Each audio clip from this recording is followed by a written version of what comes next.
Okay, kade-deliver lang yung washing machine natin. Subukan na natin. Kagandahan ng washing machine na ito, guys, dahil may AI wash na siya, guys. Ayan, no.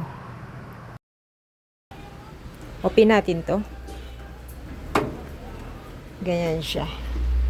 O, ganyan siya sa loob. Ayan. Dito yung detergent, dito yung softener. 13 kg pala to, guys. So, malaki-laki siya. Ito pala yung lens filter niya, guys. Dito filter yung mga lens na galing sa mga damit natin. So ayan, tanggalin mo lang yan tapos linisan para next washing malinis na siya.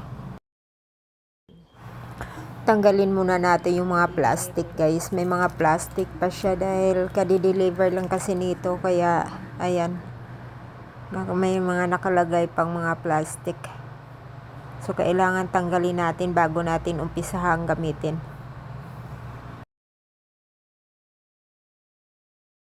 Dito pala yung bleach.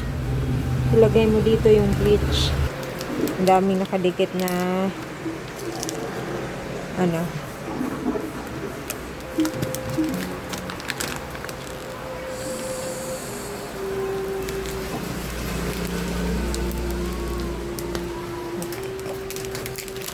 Okay, wala nang nakadikit, guys.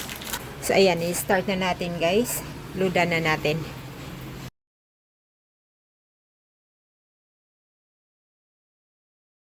Dito yung softener. At dito naman yung detergent natin.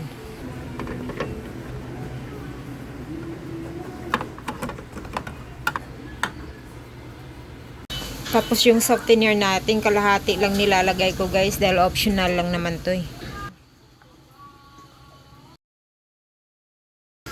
Pasok na natin yan. First time ko to, guys, after how many years. Last kong gamit ng automatic washing machine, yung nasa Hong Kong pa ako. Lagay tayo ng bleach dito. Kahit iwanan mo siya, ganyan siya, hindi siya babagsak. Dahan-dahan siyang bumababa. So, i-start na natin to. Tapos, pipili ka ng washing cycle dito. Try natin sa AI wash.